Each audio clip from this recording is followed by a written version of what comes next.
दोस्तों नमस्कार। एक बार फिर से लॉकडाउन में आपका स्वागत है और आज हम बात करेंगे उन 5 सेक्टरों के ऊपर जिन पे कोविड-19 का बहुत बड़ा फर्क पड़ा।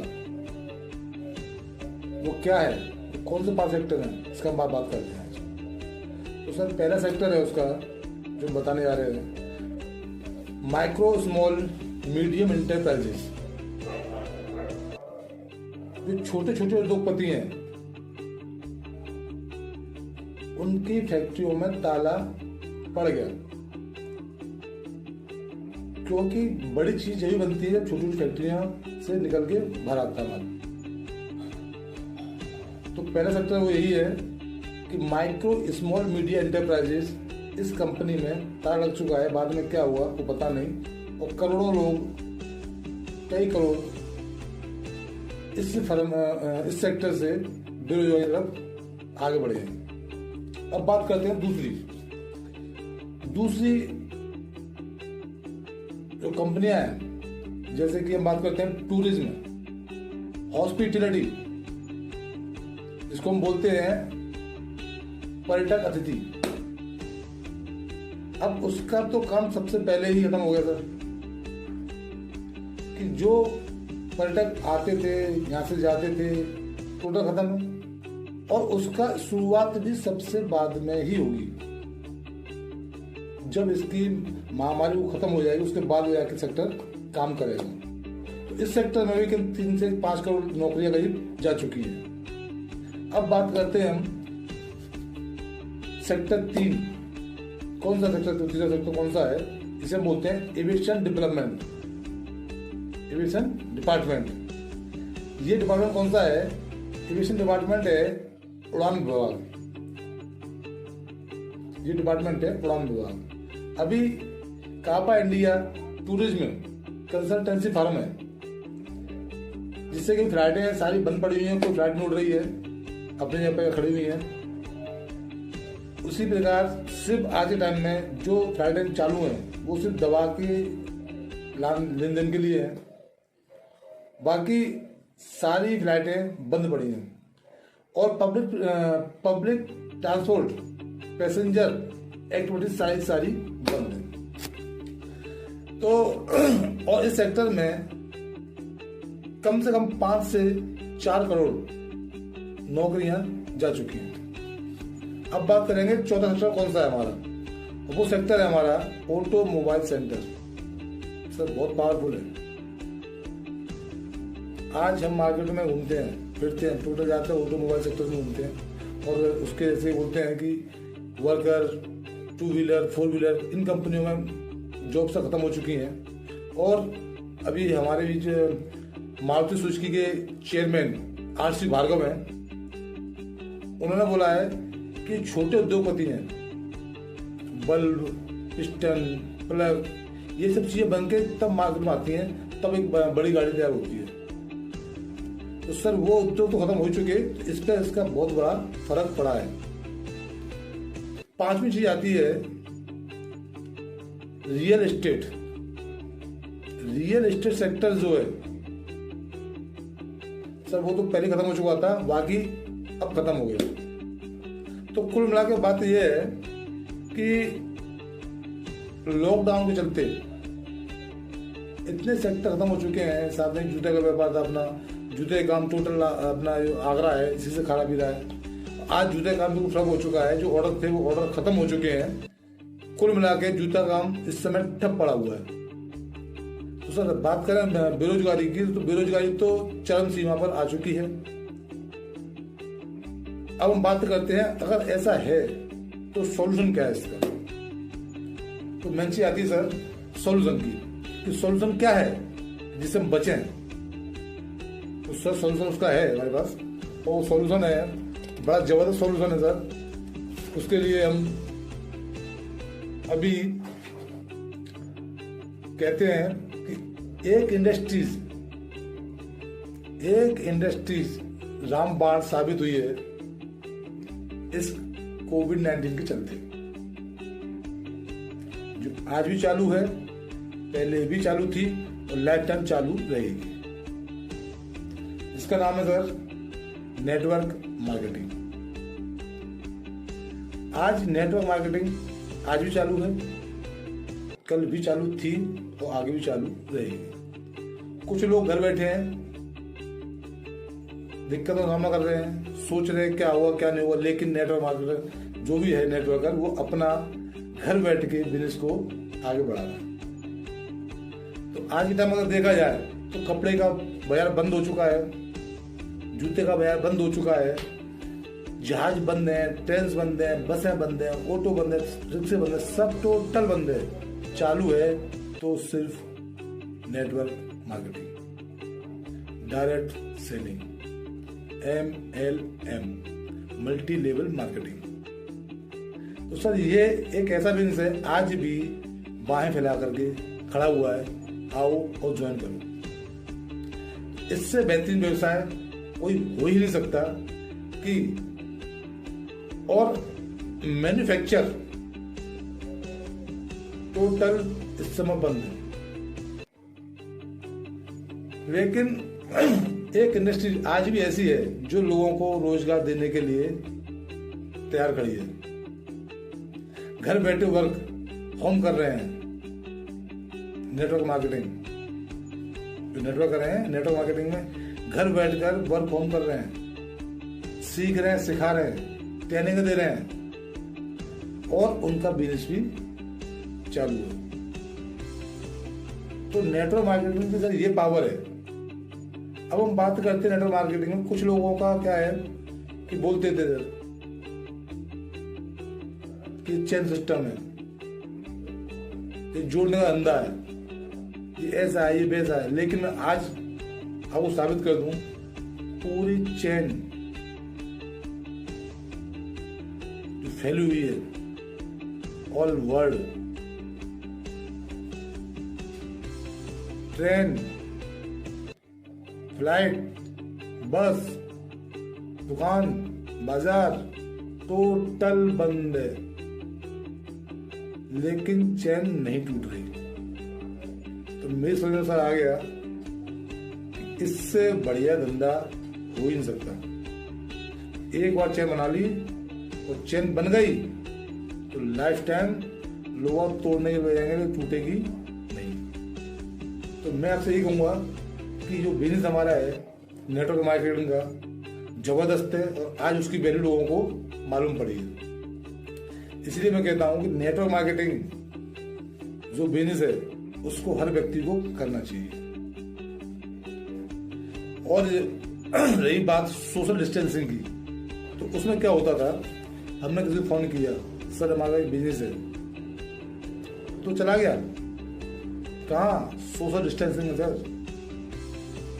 अगर हमने किसी को नेटवर्क मार्केटिंग का अगर एन भी बता दिया तो उसने फोन उठाना बंद कर दिया, हमारा बात करना बंद, सब कुछ बंद।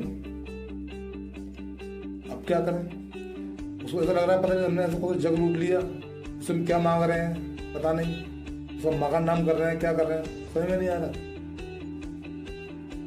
तो सोशल डिस्टेंसिंग तो सर हमारे बिजनेस में ऑलरेडी है, लेकिन नेटवर्क मार्केटिंग हर किसी के समझ में नहीं आती। नेटवर्क मार्केटिंग हर किसी के समझ में नहीं आती, लेकिन आज हर कोई नेटवर्क मार्केटिंग समझना चाहता है सर। लेकिन आज हर कोई व्यक्ति नेटवर्क मार्केटिंग समझना चाहता है। ये फायदा हुआ है दोस्तों, 20 साल पहले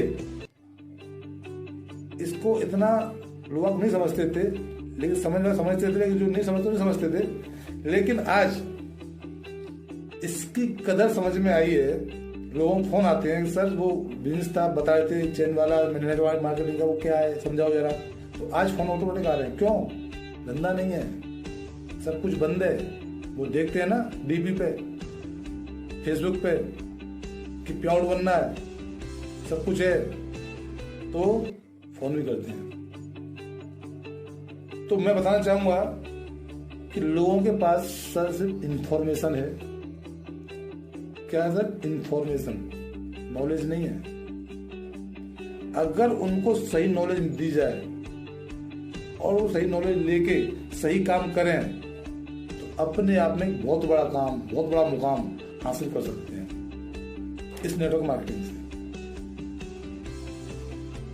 अभी करंट का उदाहरण आपको कुछ 1-2 साल पहले की बात, पुरानी बात है। इसी नेटवर्क मार्केटिंग ने 14 लाख करोड़ का बिजनेस दिया था। 14 लाख करोड़ का बिजनेस ओनली नेटवर्क मार्केटिंग, जिसमें से 14 लाख करोड़ के बिजनेस में से 6 लाख करोड़ रुपया डिस्ट्रीब्यूट किया, कमीशन बांटा डिस्ट्रीब्यूटरों को, नेटवर्करों को। ये पावर है सर इसकी। अब 14 लाख करोड़ का जिसने धंधा दिया हो, बिजनेस किया हो, वो समझ में कैसे आ जाएगी सर? नहीं आनी। इतने बड़े बिजनेस समझने के लिए 14 लाख करोड़ का जिसने बिजनेस दिया, उसको समझने के लिए शार्प माइंड चाहिए, जबरदस्त माइंड चाहिए, पावरफुल माइंड चाहिए। उसके लिए थोड़ा समय निकाल करके बैठ के समझें कि बिजनेस है क्या और करना कैसे है, तब समझ में आएगा। हकीकत बात तो यही है कि लोगों को सिर्फ इंफॉर्मेशन है, नॉलेज नहीं है।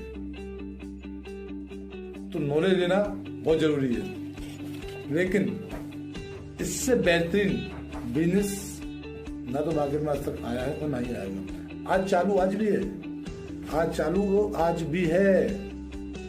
आप देखो, आप फोन करते हो पैसा जा रहा है, साबुन खरीदते हो पैसा जा रहा है, पेस्ट खरीदते हो पैसा जा रहा है, टोटल सब्जी खरीदते हो पैसा जा रहा है। जो चैन में है उसका धंधा बंद नहीं हुआ, तो जिसकी चैन नहीं है वही फ्लॉप है सर। सोचो, आपके आसपास कितने लोग ऐसे हैं जिनके पास चैन नहीं है, तो रो रहे हैं ना, सोचते हैं क्या करें। यही बात आप किसी ऐसे व्यक्ति से पूछो जो पैसा कमा रहा है आज। क्यों? क्योंकि उसके पास कहीं ना कहीं चैन है, उस चैन से पैसा कमा रहा है। तो चैन का बहुत बड़ा महत्व है। और मैं बताना चाहूंगा आपको कि बड़ी खुशी की बात है कि इस बिजनेस में, मतलब नेटवर्क मार्केटिंग में सबसे ज्यादा नेटवर्क मार्केटिंग को करने वाले फीमेल है सर। 74% वुमेन्स इस बिजनेस को कर रही हैं, 26% सिर्फ ओनली फीमेल जेंट्स कर रहे हैं। हमारी माताएं बहनें बहुत आगे हैं इस बिजनेस में। अब बात सेल्स की आती है तो आप जानते ही हो कि उनसे बेटर सेल्समैन ही कर ही नहीं सकता। और अपना बिजनेस टोटल सेल्स का है। और इस 74% में से 20% महिलाएं टॉप अर्नर हैं। जबरदस्त, जो बहुत बड़े मुकाम पर हैं। 20% महिलाएं। सर ये है इस बिजनेस की पावर।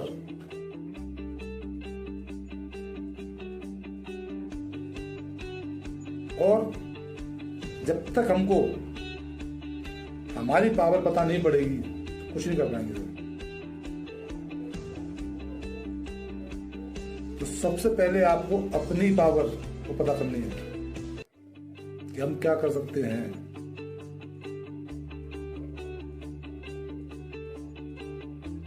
आज जिसकी चैन बनी है ऐसा वही कमा रहा है, जिसकी चैन नहीं है वो घर में पड़ा पड़ा आराम कर रहा है।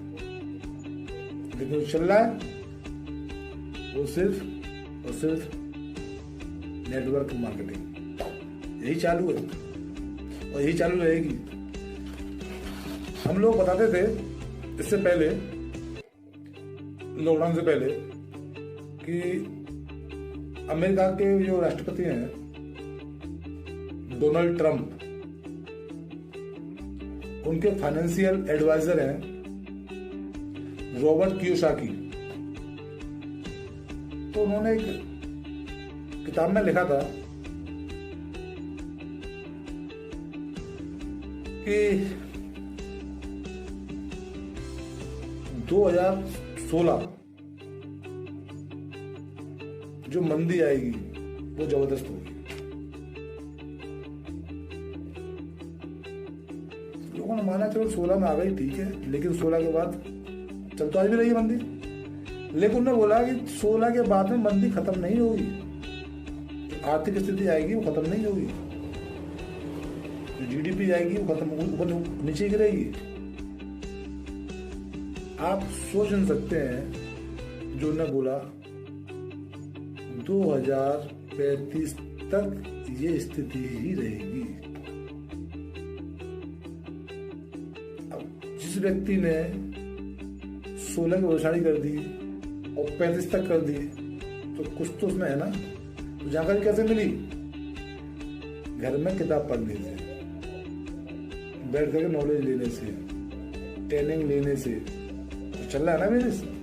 और टोटल बेस का है ये एक अच्छी नॉलेज का, अच्छी ट्रेनिंग का, अच्छी सोच का। तो मैं कहना चाहूंगा, लोग आप बोलते हैं अरे भाई मेरे बस का नहीं है, फ्रॉड है, वो लेके भाग गई, मुझे हो गया, वो हो गया। भैया क्या हो गया? इस धरती पर कितने बाबा हैं? इस धरती पर कितने से बाबा हैं जो लोगों को लूट के ले गए, जेल में पड़े हैं? क्या लोगों ने ईश्वर को मानना छोड़ दिया? भगवान को पूजना छोड़ दिया? पूजा करना छोड़ दिया? आज भी मंदिरों में भीड़ लगी है, घरों में पूजा होती है। अरे बाबा है ठीक है, कुछ कैसे हैं कुछ कैसे हैं, लेकिन थोड़ी आदमी छोड़ देगा। तो मेन चीज क्या है? आस्था, आस्था की जगह पे है। लेकिन कुछ लोग होते हैं जो गंदगी फैलाते हैं, वो उनकी जगह दूसरी है। इसलिए बोलता हूं कि जब भगवान को मानने वाले बहुत हैं और बाबा को मानने वाले बहुत हैं, तो सबका अपना एक क्राइटेरिया होता है। लेकिन मैं ये कहूँगा कि कुछ जो बाबा हैं, ढोंगी हैं, गलत बाबा हैं, गंदे बाबा हैं, उनके रहते हुए भी धरती पे धर्म खत्म नहीं हुआ, भगवान की पूजा खत्म नहीं हुई। तो कंपनियां बहुत सी आती हैं जाती हैं, लेकिन चयन आपका कि आप किस कंपनी चयन करते हो, वो आपके हाथ में। दूसरी चीज, लोग कहते हैं भाई कि हमें सब मालूम है, 14 लाख करोड़ का बिजनेस लेवल कंपनी अभी तक हमें नहीं मालूम है, कल का है उसे मालूम है। कैसे मालूम? अभी डॉक्टर के पास जाओ, हार्ट की प्रॉब्लम है, और हड्डी वाले के पास जाओ, बोलो भैया देखना क्या करेगा वो? सिंपल सा फंडा है, वो कहाँ भेजेगा? हार्ट वाले के पास। क्यों? उसको हार्ट की जानकारी नहीं है। आप दवा लेने जाओ एडवोकेट के पास, क्या दवा देगा आपको? आप डॉक्टर के पास जाओ अपना केस लेके, क्या आप केस लड़ेगा आपका? वो नहीं। क्यों? जिसको जिसकी जानकारी है वो वही काम करेगा। तो भ्रांतियां फैली हैं वो उन लोगों की फैली हैं जिनको जानकारी नहीं है। लेकिन अगर कुछ करना है तो सही प्लेटफॉर्म पर जाके सही जानकारी लें, तभी आगे सक्सेस हो पाओगे। उससे पहले भी कहानी याद आ रही है मेरे को, वो मैं सुनाना चाहूंगा खत्म होने से पहले। एक व्यक्ति था बड़ा परेशान था, कभी इधर कभी उधर, कभी ये कभी वो, मतलब सक्सेस नहीं हो पाया। तो उसको किसने राय दी कि भैया सिद्ध पुरुष हैं, महात्मा जी हैं, आप वहाँ चले जाओ और शायद आपको कोई उद्धार हो जाए। कोई नहीं, वो महापुरुष चले गए महात्मा जी के पास और महात्मा जी तो बोले, सर जी महात्मा जी मेरा व्यवसाय ठप पड़ा हुआ है, कोई भी काम करूं सारे सारे सारे सारे फ्लॉप है, वो कुछ कहीं सक्सेस हो ही नहीं पाया। तो महात्मा जी बोलते हैं चलो ठीक, आज आपके हम आपकी प्रॉब्लम का समाधान करते हैं।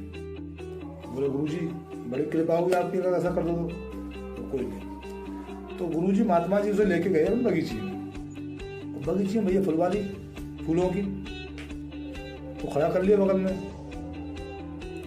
बोलते कि यहाँ से माता फूल लगे हुए हैं। बोले लगे महाराज। बोले आपको क्या करना है कि जो फूल आपको ज्यादा अच्छा लगे, खूबसूरत लगे, उसको तोड़ के मेरे पास ले आना। लेकिन जिस फूल से आगे निकल गए तो फिर फूल पीछे वाले तोड़ना, आगे वाले तोड़ना, क्योंकि आगे निकलने वाला है, आगे वाला तोड़ना, पीछे वाला नहीं तोड़ना। ठीक। अब भैया महापुरुष तो थे ही, महापुरुष प्रयोग तो थे ही ऑलरेडी। गए, शुरुआत करी उन्होंने, इससे बड़े ये आगे वाला है, और आगे चले बोले थोड़े ये आगे वाला है, और आगे चले बोले थोड़ी और ही आगे वाला है। वो चलते चलते चलते चलते भाई एक से बेहतर बोलते, आगे जाके जब पहुंचे देखा फूल मुरझाया हुआ था, हल्का सा मुरझाया हुआ था, और देखा वो अच्छे तो जगह पीछे, अब ऑप्शन तो है नहीं, तोड़ना कौन सा पड़ेगा, आगे वाला। उन्होंने फूल तोड़ा और लाके महाराज जी को पकड़ा दिया। और वो महाराज जी ने पूछा उनसे कि एक बात बताओ, क्या इससे बेहतर फूल यहाँ था नहीं? बोला थे महाराज जी। को कितने? बोले बहुत थे। तो बोले आपने ये क्यों लेके आए, अच्छे क्यों लाए? अच्छा ला सकते थे, क्यों लेके नहीं आए? तो वो सज्जन महापुरुष बोले कि महाराज मैंने सोचा ये इससे अच्छा है, ये इससे भी अच्छा है, और ये इससे भी अच्छा है। एंड में जाकर के वो यही मिला, और पीछे लौटने पर मना कर दी तुमसे। तो महाराज जी बोले कि आपकी समस्या का समाधान यही है,